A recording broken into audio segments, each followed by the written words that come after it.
Hello everyone, very good morning. आजची date आहे 17 February आणि आजचा आपला जो इनिशिएटिव्ह आहे डेली रेडीमेड नोट्स, त्याच्याबद्दल आपण जाणून घेऊयात. तर पहिलं आपलं आजचं आर्टिकल आहे. बेसिकली याच्यामध्ये काय आहे की आपण कालचा जो न्यूजपेपर होता संडेचा, तो पण याच्यामध्ये कव्हर केलेला आहे आणि इम्पॉर्टंट जे आर्टिकल्स आहेत ते सुद्धा याच्यामध्ये इन्क्लूड केलेले आहेत. आपली जी फिलॉसॉफी आहे ना, म्हणजे माझी जी फिलॉसॉफी होती मेन्सच्या प्रिपरेशनच्या काळामध्ये किंवा प्रिलिमच्या प्रिपरेशन काळामध्ये, लेस इज मोर. ठीक आहे, म्हणजे याचा अर्थ काय होतो माहिती आहे का? फॉर एक्झाम्पल, तुमच्याकडे जेवढी कमी इन्फॉर्मेशन असेल ना, तर तेवढी तुम्ही काय करू शकता, रिटेन्शन त्याचं जास्त करू शकता. ठीक आहे, आणि ज्या वेळेस इन्फॉर्मेशनच्या रिटेन्शन जास्त होतं ना, तर तुम्ही ती काय करू शकता की ती इन्फॉर्मेशन वेगवेगळ्या ठिकाणी यूज करू शकता. म्हणजे फॉर एक्झाम्पल काय, एक सिंगल इन्फॉर्मेशन आहे. ओके, आता ही एक एक्झाम्पल बघा. म्हणजे फॉर एक्झाम्पल पहिलं आपलं जे आर्टिकल आहे ना की मुनिच कॉन्फरन्स, तर बेसिकली याचा कंटेक्स्ट काय आहे की इंडियाचे जे एक्सटर्नल अफेअर्स मिनिस्टर आहेत एस जयशंकर आणि जे युक्रेनचे जे फॉरेन मिनिस्टर आहेत यांचं काय झालेलं आहे, दोघांनी मिळून काय केलेलं आहे, एक म्युनिच सिक्युरिटी कॉन्फरन्स कंडक्ट केलेली आहे. ठीक आहे, तर प्रिलिमच्या पर्स्पेक्टिव्हने आपल्यासाठी काय महत्वाचं आहे, एक तर ही म्युनिच सिक्युरिटी कॉन्फरन्स जी ही कशाच्या रिलेटेड आहे. ओके, ठीक आहे, आणि दुसरी गोष्ट म्हणजे काय की हे जे प्लेस आहे म्युनिच, तर हे कुठं आहे. ओके, तर बेसिकली ही जी आहे ना, ते एक सिक्युरिटी कॉन्फरन्स आहे आणि कोणत्या दोन देशामध्ये कंडक्ट झालेली आहे, इंडिया आणि युक्रेन ह्या दोन देशामध्ये कंडक्ट झालेली आहे. याचं जर प्लेस बघितलं म्युनिचचं, तर बेसिकली ही एक जर्मन मधलं एक स्टेट आहे, बावेरिया. ठीक आहे, तर बावेरिया मधलं काय आहे की मुनिच एक शहर आहे. जर्मनी मधलं बावेरिया हे मुनिच एक शहर आहे. ठीक आहे, लक्षात ठेवा. फिल्मच्या पर्स्पेक्टिव्ह काय महत्वाचं आहे, ही कॉन्फरन्सचा जो ऑब्जेक्टिव्ह होता तो काय होता. पहिली गोष्ट काय, तर याचा जो ऑब्जेक्टिव्ह काय आहे की एक इंटरनॅशनल प्लॅटफॉर्म आहे आणि कशासाठी काम करते, ते ग्लोबल सिक्युरिटी रिलेटेड जे काही इश्यूज वगैरे असतील तर त्यांच्या डिस्कशनसाठी ते काम करत असतं. हा आर्टिकलचा कंटेक्स्ट आहे. त्यानंतर प्रिलिमच्या पर्स्पेक्टिव्ह दुसरी इम्पॉर्टंट फॅक्ट काय आहे की त्याचं प्लेस कुठं आहे, तर हे मुनिच जे आहे ना, मुनिच तर आहे हे जर्मनीमध्ये. लक्षात आलं. आता ही सेम इन्फॉर्मेशन तुम्ही काय करू शकता मेन्सच्या पर्स्पेक्टिव्ह सुद्धा. फॉर एक्झाम्पल, ज्यावेळेस इंटरनॅशनल रिलेशनच्या ज्यावेळेस तुम्ही इंडियाचे जे काही एक्झाम्पल देतात कोऑपरेशनचे, बायोलॅटरल कोऑपरेशन वगैरे, किंवा एसे मध्ये ज्यावेळेस तुम्हाला एसे येईल आणि तुम्हाला इंटरनॅशनल पर्स्पेक्टिव्ह मध्ये ज्यावेळेस डायमेन्शन्स पुट करायचं असेल की इंडिया कशा प्रकारे वर्क वगैरे करतं किंवा इंटरनॅशनल फोरमवर अशा कोणकोणत्या फोरम्स वगैरे आहेत, तर त्या ठिकाणी काय केलं जातं, सिक्युरिटी आणि पीससाठी कोलॅबरेशन वगैरे केलं जातं. तुम्ही काय करू शकता, या म्युनिच कॉन्फरन्सचा किंवा सिक्युरिटी काउन्सिलचा काय करू शकता, रेफरन्स त्या ठिकाणी प्रोव्हाइड करू शकता. ठीक आहे, लक्षात आलं तुम्हाला. मग ही जी फिलॉसॉफी आहे ना, लेस इज मोर, म्हणजे आता हे आर्टिकल बघा, प्रिलिमच्या पर्स्पेक्टिव्हनं, मेन्सच्या पर्स्पेक्टिव्हनं, तिथं पण काय की तुमच्या आन्सर रायटिंगमध्ये आयआरचा GS2चा जो पार्ट आहे आयआर, बायोलॅटरल रिलेशनशिप, त्याच्यामध्ये तुमच्या इम्पॉर्टंट रोल प्ले करतो. आणि सिमिलरली एस मध्ये जर तुम्हाला एखादा डायमेन्शन्स किंवा एक्झाम्पल पुट करायचं असेल तर त्या ठिकाणी सुद्धा तुम्ही काय करू शकता की ह्या एक्झाम्पलचं डायमेन्शन्स त्या ठिकाणी नोट डाऊन करू शकता. ठीक आहे, लक्षात आलं तुम्हाला. त्यानंतर नेक्स्ट आर्टिकल आहे आपलं की जस्ट 1 मिनिट. तर नेक्स्ट आर्टिकलचा रेफरन्स काय आहे की प्राईम एक नवीन स्कीम लॉन्च करण्यात आलेली आहे. त्या स्कीमचं नाव काय आहे, प्राईम मिनिस्टर धनधान्य कृषी योजना. ठीक आहे, प्राईम मिनिस्टर धनधान्य कृषी योजना. तर ह्या आर्टिकलचा म्हणजे ही स्कीम आहे तर इम्पॉर्टंट आहे प्रिलिमच्या पर्स्पेक्टिव्हनं. तर प्रिलिमच्या पर्स्पेक्टिव्ह जर आपल्याला याच्यात बघायचं झालं तर इम्पॉर्टंट काय आहे की बेसिकली ही जी स्कीम आहे तर ही कोणी लॉन्च केलेली आहे, तर त्यासाठी ना एक मिनिस्ट्री इम्पॉर्टंट असते. म्हणजे जी कोणी मिनिस्ट्री ही स्कीम लॉन्च करत असते ना, तर ती इम्पॉर्टंट असते. तर ही कोणत्या मिनिस्ट्री लॉन्च केलेली आहे, ministry of agriculture and farmer welfare. तर ह्या मिनिस्ट्रीने ही स्कीम काय केलेली आहे, लॉन्च केलेली आहे. तर ही स्कीमचं जर ऑब्जेक्टिव्ह वगैरे बघितलं तर ते सुद्धा प्रिलिमच्या पर्स्पेक्टिव्ह महत्वाचं आहे. एक तर म्हणजे काय की प्रोडक्टिव्हिटी, ॲग्रिकल्चर प्रोडक्ट जे आहेत तर त्यांचं प्रोडक्टिव्हिटी वाढवणं, त्यानंतर क्रॉपचं डायव्हर्सिफिकेशन करणं, त्यानंतर पोस्ट हार्वेस्टमधनं जे काही लॉसेस वगैरे होतात ना, तर ते लॉसेस कमी करणं. ठीक आहे, सिमिलरली इरिगेशन फॅसिलिटीज ज्या आहेत तर त्या सुद्धा काय करणं, इम्प्रूव्ह करणं आणि लॉंग टर्म आणि शॉर्ट टर्म क्रेडिटची फॅसिलिटी फार्मर्सला अवेलेबल करून देणं. तर हे काय माहिती आहे काय, प्रायमरी ऑब्जेक्टिव्ह वगैरे आहेत. आपल्याला प्रिलिमच्या पर्स्पेक्टिव्हनं काय महत्वाचं आहे, एक तर स्कीम कोण इम्प्लिमेंट करतात, त्याची जी मिनिस्ट्री आहे तर ते विचारतात, किंवा याचे जे ऑब्जेक्टिव्ह आहेत स्कीमचे तर ते सुद्धा याच्यामध्ये काय करायचं जातं, प्रिलिमच्या पर्स्पेक्टिव्हनं विचारलं जातं. मेन्सच्या पर्स्पेक्टिव्हनं काय महत्वाचं आहे, फॉर एक्झाम्पल हा जो टॉपिक आहे स्कीमचा म्हणजे ॲग्रिकल्चरच्या रिलेटेड स्कीम आहे, याच्यामध्ये आताच मी तुम्हाला सांगितलं कंटेक्स्ट काय सांगितलं की त्याची प्रोडक्टिव्हिटी वाढवणं, किंवा ज्या काही फॅसिलिटीज वगैरे आहेत, स्टोरेज फॅसिलिटी, तर त्यांचं काय करणं की विलेज लेवलला किंवा पंचायत लेवलला त्यांचं ॲग्युमेंटेशन वगैरे करणं. ठीक आहे. तर हा कशाच्या अंडर येतो, आपला GS3 मधला ॲग्रिकल्चरचा जो पार्ट आहे ना त्याच्या आतमध्ये हा टॉपिक येतो. ठीक आहे. तर मला काय म्हणायचंय की एक्झॅक्टली याच्यामध्ये जे ऑब्जेक्टिव्ह आहेत, म्हणजे फॉर एक्झाम्पल काय प्रोडक्टिव्ह वाढवणं किंवा पोस्ट हार्वेस्ट जे काही फॅसिलिटी आहेत त्यांचं काय करणं, ॲग्युमेंटेशन करणं किंवा त्यांचं इम्प्रोव्हायझेशन करणं.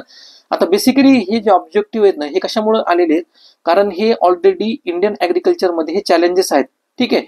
म्हणजे प्रोडक्टिव्हिटीचा इश्यू आहे, त्यानंतर क्रॉप डायव्हर्सिफिकेशन किंवा सस्टेनेबल ॲग्रिकल्चर प्रॅक्टिसचा इश्यू आहे, किंवा पोस्ट हार्वेस्ट जे लॉसेस वगैरे होतात त्याचा सुद्धा इश्यू आहे, किंवा इरिगेशन फॅसिलिटी प्रॉपर प्रोव्हाइड करण्यात आलेल्या नाहीयेत लास्ट माईल पर्यंत, तो सुद्धा इश्यू आहे, किंवा क्रेडिट अवेलेबिलिटी हा सुद्धा इश्यू आहे. म्हणजे काय झालं याच्यामधनं, ह्या आर्टिकलमधनं आपल्याला काय मिळते, एकतर चॅलेंजेस मिळतात इंडियन ॲग्रिकल्चरमध्ये काय काय चॅलेंजेस आहेत, त्यानंतर ह्या स्कीममधनं आपल्याला ऑब्जेक्टिव्ह सुद्धा त्याचे आपण बघितले की कशा प्रकारे ही स्कीम काय करणार आहे की इंडियन ॲग्रिकल्चर मधले हे जे डिफरंट चॅलेंजेस वगैरे आहेत तर ते दूर करणार आहे किंवा त्याला ते वे फॉरवर्ड प्रोव्हाइड करणार आहे. ठीक आहे.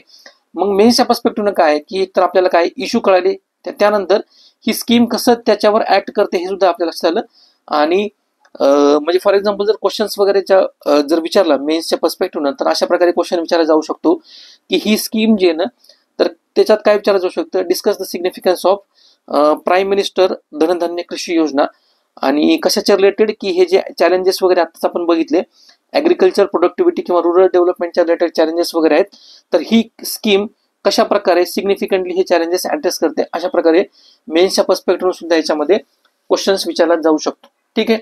त्यानंतर आपला नेक्स्ट टॉपिक आहे, just 1 minute, India sovereign green bonds. तर बेसिकली ह्या आर्टिकलचा कंटेक्स्ट काय आहे की गव्हर्नमेंटने काय केलं होतं 2022ला सोवरन ग्रीन बॉन्ड्स नावाची संकल्पना एस्टॅब्लिश म्हणजे इंट्रोड्यूस केली होती. तर बेसिकली हे ग्रीन बॉन्ड्स वगैरे काय असतात माहितीये का, की फॉर एक्झाम्पल असे काही प्रोजेक्ट्स वगैरे असतील किंवा गव्हर्नमेंटचे जे काही इनिशिएटिव्ह वगैरे असतील, ठीक आहे, तर त्यांच्यासाठी काय केलं जातं म्हणजे ते कोणते प्रोजेक्ट असतात, तर ते जे प्रोजेक्ट असतात ना ज्याच्यामध्ये क्लायमेट रेझिलियन्स वगैरे असतं ना त्या प्रोजेक्टचं ते एनहान्स केलं जातं, किंवा इमिशन जे आहे ना पोल्युशन किंवा इमिशन म्हणा तर ते रिड्यूस केलं जातं. तर अशा प्रोजेक्टला फायनान्स करण्यासाठी जे काही बॉन्ड गव्हर्नमेंट इंट्रोड्यूस करतं त्यांना काय म्हणतात, ग्रीन सोवरन बॉन्ड असं म्हणतात. ठीक आहे.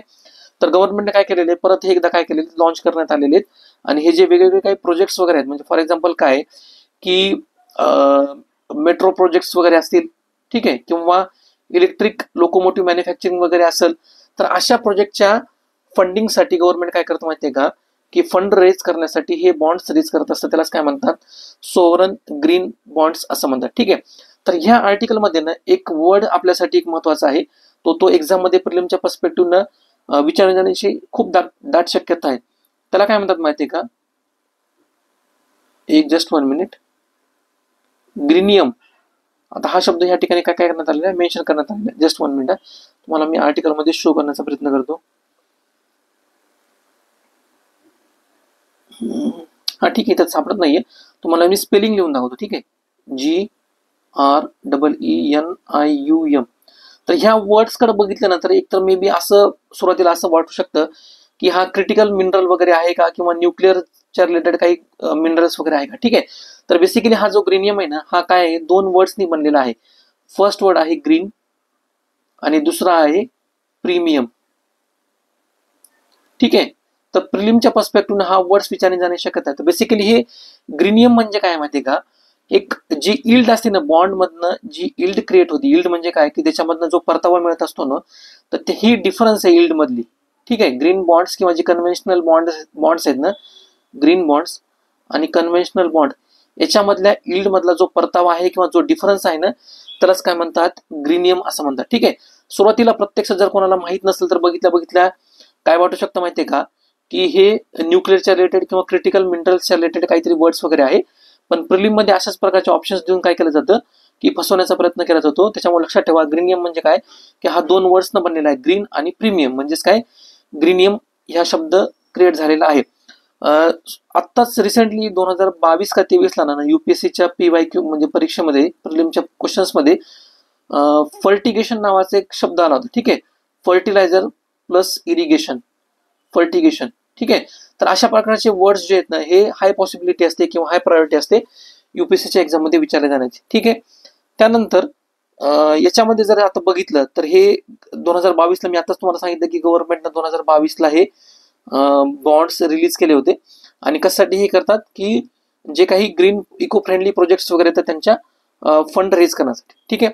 त्यानंतर नेक्स्ट आपला आर्टिकल आहे, याच्यामध्ये काय सांगितलेलं आहे, इम्बॅलन्स ऑफ पॉवर. तर बेसिकली हे आर्टिकल काय डिस्कस करतं, इंडिया आणि US मध्ये रिसेंटली जे बायोलॅटरल ॲग्रीमेंट्स वगैरे झाले, म्हणजे इंडियाचे जे प्राईम मिनिस्टर होते हे US व्हिजिटवर गेले होते आणि त्याच्यामध्ये काय झालं होतं, जे काही ॲग्रीमेंटमध्ये निगोशिएशन्स वगैरे झालं, म्हणजे फॉर एक्झाम्पल ट्रेडच्या रिलेटेड वगैरे असेल किंवा टॅरिफच्या रिलेटेड असेल किंवा इकॉनॉमिक डिप्लोमॅसीच्या रिलेटेड जे काही डायमेन्शन्स वगैरे असतील, तर मेन्सच्या पर्स्पेक्टिव्हने ते ह्या ठिकाणी मेन्शन करण्यात आलेले आहेत. तर इम्पॉर्टंट डायमेन्शन डेटा वगैरे आहे तो सुद्धा या ठिकाणी मेन्शन करण्यात आलेला आहे. तर ट्रेड रिलेटेड डेटा तुम्ही काय करायचा आहे की तो नोट डाऊन करून घ्यायचा तुमच्या नोट्समध्ये. ठीक आहे.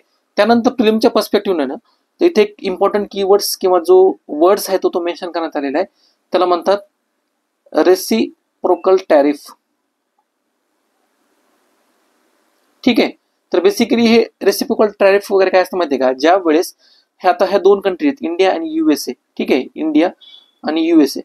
ज्या वेळेस इंडिया एखादी गोष्ट त्यांच्या कंट्रीमध्ये एक्सपोर्ट करत असेल, म्हणजे US मध्ये जर एखादी गोष्ट एक्सपोर्ट करत असेल, तर US काय करत असतं माहितीये का, की इंडियावरनं येणाऱ्या एक्सपोर्ट काहीतरी इम्पोर्ट टॅरिफ इम्पोज करत असतं, जेणेकरून US मधल्या जे काही इंडस्ट्रीज वगैरे आहेत तर त्यांना सुद्धा काय होईल माहितीये का, एक सिक्युरिटी प्रोव्हाइड होईल. ठीक आहे.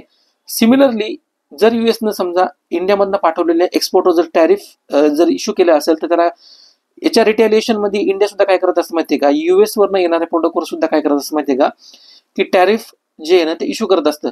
तर ह्या दोघांच्या ज्या टॅरिफला काय म्हणतात माहितीये का, रेसिप्रोकल टॅरिफ असं म्हणतात. म्हणजे इंडियानं पण इश्यू केलं आणि USनं पण इश्यू केलं. ठीक आहे. तर ही टर्म तुम्हाला लक्षात आली. तर ही प्रिलिमच्या पर्स्पेक्टिव्हनं इम्पॉर्टंट टर्म्स आहे. मेन्सच्या पर्स्पेक्टिव्हनं जर ह्या आर्टिकलमध्ये बघितलं तर हा जो टॉपिक आहे इंडिया आणि USA हा GS2 मध्ये इंटरनॅशनल रिलेशनच्या पर्स्पेक्टिव्ह, म्हणजे दोन कंट्रीमध्ये जे काही बायोलॅटरल रिलेशन्स वगैरे असतील तर त्याच्या पर्स्पेक्टिव्ह इम्पॉर्टंट वगैरे आहे. ठीक आहे. तर ह्या आर्टिकलमध्ये प्रायमरीली काय फोकस करण्यात आलेले की ट्रेडवर फोकस करण्यात आलेला आहे. आणि सिमिलरली जे काही टेक्नॉलॉजी आणि डिफेन्स कोलॅबोरेशन सुद्धा आहे तर त्याच्या रिलेटेड सुद्धा याच्यामध्ये 2 आर्ग्युमेंट्स प्रोव्हाइड करण्यात आलेले. ठीक आहे. आणि सिमिलरली याच्यामध्ये काय दिलेले चॅलेंजेस सुद्धा मेन्शन करण्यात आलेत. म्हणजे फॉर एक्झाम्पल जसं आता तुम्हाला सांगितलं की प्रोटेक्शनिझम जे काही टॅरिफ वगैरे आहेत तर ते सुद्धा एक इम्पॉर्टंट चॅलेंज आहे, किंवा इमिग्रेशनचा इश्यू सुद्धा किंवा ह्युमन ट्रॅफिकिंगचा इश्यू सुद्धा आहे ना, तर ह्या आर्टिकलमध्ये डिस्कस करण्यात आलेला आहे. मेन्स आन्सर रायटिंगमध्ये आन्सरला सबस्टॅन्शिएट करण्यासाठी ह्या ठिकाणी काय करण्यात आलेले, आर्टिकलमधनं केस स्टडीज आणि एक्झाम्पल्स प्रोव्हाइड करण्यात आलेले. म्हणजे defence collaboration related case studies वगैरे असेल किंवा पॉलिसी एक्झाम्पल ट्रम्प ट्रेड डॉक्टरीनच्या रिलेटेड जी काही पॉलिसी असेल तर ती सुद्धा ह्या आर्टिकलमध्ये मेन्शन करण्यात आलेली आहे. ठीक आहे. एक्झामच्या पर्स्पेक्टिव्हमध्ये डायरेक्टली तुम्ही काय करू शकता, फॉर एक्झाम्पल ज्या वेळेस इंडिया आणि USच्या रिलेटेड ट्रेडच्या रिलेटेड जर आर्टिकल तुम्हाला प्रोव्हाइड करण्यात आलेला असेल, समजा क्वेश्चन जर त्या ठिकाणी विचारण्यात आला असेल, म्हणजे फॉर एक्झाम्पल काय की analyse the challenges and opportunities in India US trade relationship in context of the recent trade summit किंवा टॅरिफ निगोशिएशन, तर त्यावेळेस तुम्ही काय करू शकता माहिती आहे का, डायरेक्टली अशा प्रकारचं जे कन्क्लुजन आहे विथ कीवर्ड्स, म्हणजे फॉर एक्झाम्पल काय की एसिमेट्रिक पॉवर डायनॅमिक्स आहे इंडिया आणि USच्या ट्रेड रिलेशनशिपमध्ये, असे जे कीवर्ड्स असतात तर हे तुम्हाला काय करतात की पॉझिटिव्ह इम्पॅक्ट प्रोव्हाइड करतात तुमच्या आन्सर रायटिंगमध्ये. ठीक आहे. तर अशा कीवर्ड्सला तुमच्या आन्सर रायटिंगमध्ये काय करायचं आहे, हायलाइट करायचं आहे. ठीक आहे. किंवा अंडरलाईन वगैरे करायचं. सिमिलरली जो नेक्स्ट क्वेश्चन याच्यावर येऊ शकतो की critically examine the India's tariff policy in the light of ongoing global trade wars and its impact on India's economic growth and domestic industries. ठीक आहे. तर अशा प्रकारचे जे काही पॉसिबल क्वेश्चन्स वगैरे तर त्या प्रकारच्या क्वेश्चन्सला तुम्ही काय करू शकता, डायरेक्टली अशा प्रकारचं जे कन्क्लुजन आहे त्या ठिकाणी नोट डाऊन करू शकता. तर अशा प्रकारच्या कन्क्लुजनमध्ये इथं काय दिलेले, एक तर इश्यू त्याच्यामध्ये मेन्शन करण्यात आलेला आहे आणि इंडियाच्या रिलेटेड जे काही चॅलेंजेस वगैरे तर त्याला कसं वे फॉरवर्ड वगैरे करायचं तर हे सुद्धा त्याच्यामध्ये मेन्शन करण्यात आले. म्हणजे फॉर एक्झाम्पल काय, इंडियाची जी काही इकॉनॉमिक सोव्हर्निटी ती कशी मेंटेन करायची किंवा जे डोमेस्टिक इकॉनॉमिक ग्रोथ वगैरे आहे तर ती कशी फॉस्टर करायची. ठीक आहे. त्याच्यामध्ये long terms interest despite the India's inheritance imbalance, तर हा सुद्धा म्हणजे इंडियाची जी काही ट्रेड सोव्हर्निटी वगैरे आहे किंवा ज्याला आपण इकॉनॉमिक सोव्हर्निटी असं म्हणतो तर ती सुद्धा कशा प्रकारे मेंटेन करायची हे सुद्धा काय केलेले या आर्टिकलमध्ये मेन्शन करण्यात आलेले. नेक्स्ट इम्पॉर्टंट आर्टिकल आहे की इनटॉलरेबल टोल. तर बेसिकली ह्या आर्टिकलचा कंटेक्स्ट काय की रिसेंटली दिल्लीमध्ये जे स्टॅम्पेड वगैरे झालं त्या पर्स्पेक्टिव्हने हे आर्टिकल आहे. प्रिलिमच्या पर्स्पेक्टिव्हने जर बघितलं तर जास्त काही याच्यामध्ये इम्पॉर्टंट नाहीये, पण आपण काय करू शकतो माहिती आहे का, ब्रेन स्टॉर्मिंग ह्या पर्टिक्युलर टॉपिकवर करू शकतो. म्हणजे फॉर एक्झाम्पल काय की डिझास्टर रिलेटेड जे काही गोष्टी वगैरे असतात त्यासाठी ना इंडियामध्ये नॅशनल डिझास्टर मॅनेजमेंट ऑथॉरिटी नावाची एक ऑथॉरिटी एस्टॅब्लिश करण्यात आली होती 2005चा जो डिझास्टर मॅनेजमेंट ऍक्ट आहे त्याच्या अंतर्गत. ठीक आहे, तर त्याचा जो काही रोल वगैरे आहे किंवा त्याचे जे ऑब्जेक्टिव्ह वगैरे आहेत किंवा त्यांचे जे काही गाईडलाईन्स वगैरे तर ते प्रिलिमच्या पर्स्पेक्टिव्हने स्टडी करू शकतो. किंवा अशी फॅक्ट्स विचारल्या जाऊ शकते की which of the following is authority responsible for the disaster management किंवा क्राऊड कंट्रोल ज्या गाईडलाईन्स किंवा पॉलिसीज वगैरे तर ते कोण इश्यू करतं. ठीक आहे, तर याचं उत्तर काय असणार आहे, नॅशनल डिझास्टर मॅनेजमेंट ऑथॉरिटी. आता मेन्सच्या पर्स्पेक्टिव्हने आपल्यासाठी काय इम्पॉर्टंट आहे, हा जो टॉपिक आहे डिझास्टर मॅनेजमेंटचा हा GS3च्या डिझास्टर मॅनेजमेंट ह्या टॉपिकच्या आतमध्ये येतो. ठीक आहे, तर एक तर याच्यामधून आपण काय करू शकतो की जे काही फॅक्टर्स कॉन्ट्रीब्युटिंग वगैरे आहेत तर ते आपण त्याच्यामध्ये डिस्कस वगैरे करू शकतो. किंवा जो काही रोल आहे नॅशनल डिझास्टर मॅनेजमेंट ऑथॉरिटीचा, आता बेसिकली याच्यामध्ये काय झालेलं आहे की ही जी ऑथॉरिटी आहे ना ही डिझास्टर कर्ब करण्यापासून ही फेल झालेली आहे. तर मग याचा जो क्रिटिकली असेस करा किंवा क्रिटिकली एक्झामाइन करा यांची जे काही रोल्स वगैरे आहेत तर ते याच्यामध्ये विचारले जाऊ शकतात. ठीक आहे, आर्टिकलमध्ये याच्यामध्ये काय करण्यात आलेलं आहे की डिफरंट जे स्टेप्स वगैरे आहेत किंवा टेक्नॉलॉजीचा यूज करून डिझास्टर कसे प्रिव्हेंट केले जाऊ शकतात तर हे सुद्धा याच्यामध्ये सांगितलेलं आहे. म्हणजे फॉर एक्झाम्पल काय की जे काही पर्सनल्स वगैरे असतात त्याच्यामध्ये काम करण्यात त्यांना ट्रेनिंग वगैरे प्रोव्हाइड करायचं किंवा मॉडर्न टेक्नॉलॉजीचा यूज वगैरे करायचा किंवा प्रॉपर कम्युनिकेशन आणि क्राऊड मॅनेजमेंट जे काही मेजर्स वगैरे असतील किंवा बेस्ट इंटरनॅशनल प्रॅक्टिसेस वगैरे असतील तर त्या सुद्धा कशा यूज याच्यामध्ये केल्या जाऊ शकतात. ठीक आहे, आता पॉसिबल जर समजा बघितलं मेन्सच्या पर्स्पेक्टिव्हून जर पॉसिबल क्वेश्चन्स वगैरे बघितले तर याच्यामध्ये काय एक तर तुम्हाला चॅलेंजेस वगैरे येऊ शकतात की क्राऊड मॅनेजमेंट किंवा हे कशा प्रकारे त्याच्यामध्ये चॅलेंजेस वगैरे आहेत आणि सजेस्ट वे फॉरवर्ड म्हणजे कोणकोणते मेजर्स आपण घेऊ शकतो की जे काही स्टॅम्पेड रिलेटेड डिझास्टर्स वगैरे आहेत ते प्रिव्हेंट करण्यासाठी. किंवा जसं मी तुम्हाला म्हणलं याच्यामध्ये नॅशनल डिझास्टर मॅनेजमेंट नावाची एक ऑथॉरिटी आहे ती इम्पॉर्टंट रोल प्ले करते. तर तुम्ही त्यांचा आता इथं फेल झालेली ही ऑथॉरिटी. ठीक आहे, त्यांचं ते स्टॅम्पेड रोखण्यापासून किंवा डिझास्टर थांबवण्यापासून मग त्यांचा रोल एक्झामाइन करा किंवा क्रिटिकली एक्झामाइन करा. ठीक आहे, in ensuring public safety during mass gathering किंवा सिमिलरली कोणकोणते ते इफेक्टिव्ह मेजर्स वगैरे घेऊ शकतात तर त्याच्या रिलेटेड सुद्धा क्वेश्चन्स वगैरे विचारले जाऊ शकतात. किंवा एसेच्या पर्स्पेक्टिव्हने तुम्ही काय करू शकता म्हणजे फॉर एक्झाम्पल ज्यावेळेस तुम्हाला डिझास्टर रिलेटेड काही पॉईंट्स वगैरे त्या ठिकाणी मेन्शन्स वगैरे करायचे असेल आणि how technology play critical roles in managing modern disaster समजा तर त्या ठिकाणी तुम्ही काय करू शकता माहिती का, कुंभमेळ्याचं जे काही एक्झाम्पल वगैरे आहे तर त्या ठिकाणी नोट डाऊन करू शकता. ठीक आहे, सिमिलरली ज्या वेळेस समजा तुम्हाला अशा प्रकारचे आता मी जे तुम्हाला 3-4 प्रकारचे क्वेश्चन जे सांगितले मेनच्या पर्स्पेक्टिव्हने पॉसिबल क्वेश्चन्स तर अशा प्रकारच्या डिझास्टरच्या रिलेटेड तर तुम्ही काय करू शकता माहिती आहे का, या ठिकाणी रेडीमेड कन्क्लुजन तुम्हाला प्रोव्हाइड करण्यात आले. म्हणजे फॉर एक्झाम्पल काय की कशाची गरज आहे की रोबस्ट क्राऊड मॅनेजमेंट सिस्टीमची गरज आहे ज्याच्यामध्ये अकाउंटेबिलिटी थ्रू इन्व्हेस्टिगेशन आणि सिस्टमॅटिक रिफॉर्म्स म्हणजे नॅशनल डिझास्टर मॅनेजमेंट ऑथॉरिटीमध्ये जे काही ऑनगोईंग किंवा न्यू इमर्जिंग चॅलेंजेस वगैरे आहेत त्या पद्धतीनं कशा प्रकारे रिफॉर्म्स करण्याची गरज आहे हे सुद्धा याच्यामध्ये सांगितलेलं आहे. त्यानंतर कॉम्प्रिहेन्सिव्ह सेफ्टी प्रोटोकॉल्स म्हणा किंवा ॲडिक्वेट इन्फ्रास्ट्रक्चर अपग्रेड्स म्हणा किंवा कंटिन्युअस ट्रेनिंग ऑफ ऑफिशियल्स तर हे कशा प्रकारे केले जाऊ शकतं तर हे सुद्धा कंक्लुजनमध्ये त्या ठिकाणी मेन्शन्स करण्यात आलेलं आहे. ठीक आहे, त्यानंतर नेक्स्ट इम्पॉर्टंट आर्टिकल आहे. या ठिकाणी काय केलेलं आहे या आर्टिकलमध्ये नाशिक मधलं ना एक फार्मर प्रोड्युसर कंपनी त्यांचं नाव आहे सह्याद्री फार्मर प्रोड्युसर कंपनी आणि ह्या फार्मर प्रोड्युसर कंपनीने काय केलेलं आहे फ्रुट्स आणि व्हेजिटेबल मध्ये त्यांचं जे प्रिझर्वेशन म्हणजे सक्सेसफुली ते कसं ते अचीव्ह केलेलं आहे तर त्याचं कंपॅरिझन यांनी कशाबरोबर केलेलं आहे अमूलची जी केस स्टडी ना त्याच्याबरोबर केलेलं आहे. ठीक आहे, म्हणजे अमूलच्या केस स्टडीवरनं यांनी कसं लेसन्स वगैरे इम्प्लिमेंट केले आणि ह्या केस स्टडीवरनं बाकीच्या सुद्धा जे काही फूड आणि व्हेजिटेबलचे जे काही लॉस वगैरे होतात कारण यांचं नेचर जे आहे हे पेरिशेबल आहे तर ते प्रिव्हेंट करण्यासाठी ही केस स्टडी कशी उपयोगाची ठरू शकते हे बेसिकली ह्या आर्टिकलमध्ये सांगितलेलं आहे. ठीक आहे, तर त्याच्या रिलेटेड फूडच्या लॉसेसच्या रिलेटेड जे काही मेनच्या पर्स्पेक्टिव्ह लिहिण्यासाठी डायमेन्शन्स वगैरे आहेत तर त्या ठिकाणी म्हणजे चॅलेंजेस वगैरे म्हणा किंवा त्याच्या रिलेटेड जे काही स्टॅटिस्टिक्स वगैरे आहे तर ते ह्या ठिकाणी मेन्शन्स करण्यात आलेलं आहे. त्यानंतर सिमिलरली ह्या चॅलेंजेसच्या रिलेटेड पॉलिसी रिकमेंडेशन्स काय काय करायला पाहिजे हे सुद्धा मेन्शन्स करण्यात आलेलं आहे.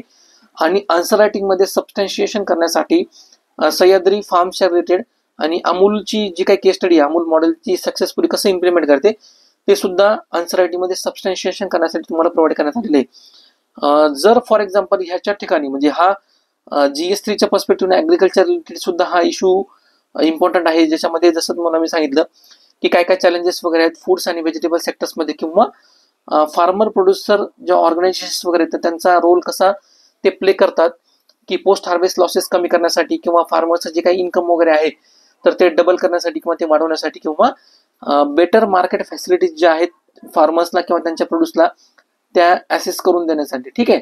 तर सिमिलरली या ठिकाणी कन्क्लुजन सुद्धा प्रोव्हाइड करण्यात आलेलं आहे, जे तुम्हाला रेडीमेड कन्क्लुजन म्हणून तुम्ही काय करू शकता, जर अशा प्रकारचा जर इश्यू वगैरे आला एकतर फार्मर प्रोड्युसर ऑर्गनायझेशन्स किंवा ऍग्रिकल्चरच्या रिलेटेड जे काही पेरिशेबल्सच्या गोष्टी वगैरे आहेत तर त्याच्या रिलेटेड तुम्ही काय करू शकता, अशा प्रकारचं कन्क्लुजन त्या ठिकाणी मेन्शन करू शकता. ठीक आहे. तर ह्या ठिकाणी आपलं आर्टिकल संपलेलं आहे.